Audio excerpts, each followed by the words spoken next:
Ready. Continental grip.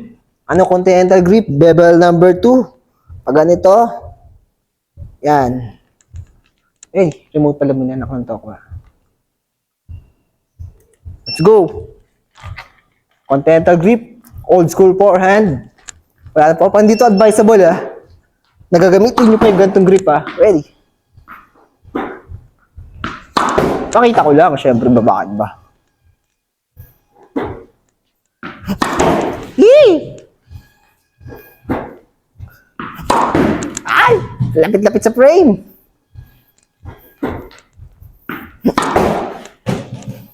Dapat may follow through na pang old school din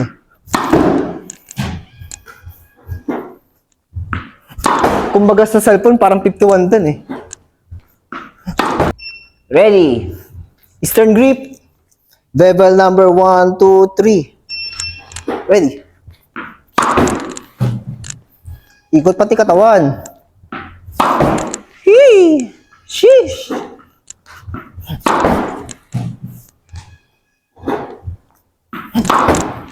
Anto ko mas feel ko to. Dapat mo forward Bend your knees. Hee!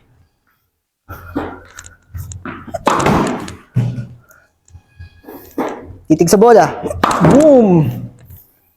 Dapat medyo sumasakay sa bola para maganda Boom! Maganda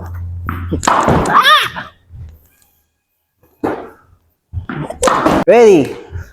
Semi-western grip. Bevel number 4. 1, 2, 3, 4. Ayan na pala. Sa harapan mo na. Let's go. Ready.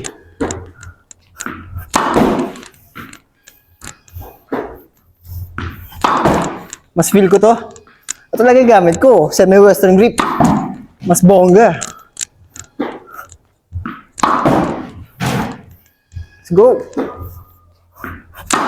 Yee! Eyes on the ball. Dapat yung mukha talaga. Andun Andun yung mukha sa may contact point.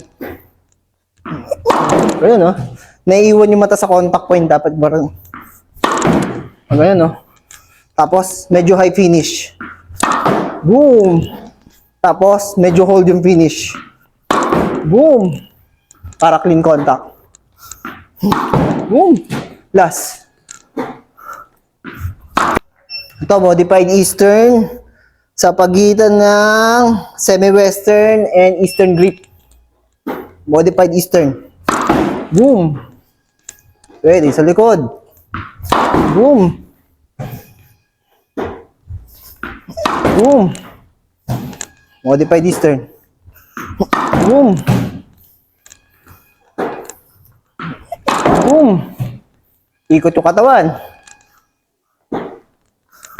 Boom! Pangulangot muna tayo. Boom! That medyo close stance Neutral. Ano? Uy! Nag-eastern ako. Modified eastern pala. Modified eastern. Boom! Boom! Boom! Then last, this is a full western grip at hindi rin naman hiningal ako. Hindi rin naman advisable na ituturo ko sa inyo. Pwedeng di-demonstrate ko lang. Bevel number 1, 2, 3, 4, 5. Bevel number 5. Full western grip. Let's go. Medyo dapang-dapa, nakaganon siya ganun pumalo. Hirap nun Parang tungaw.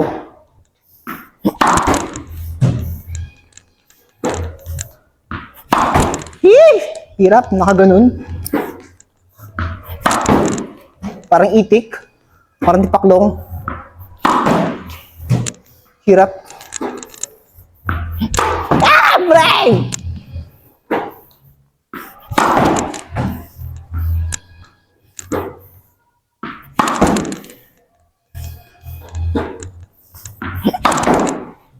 Hirap?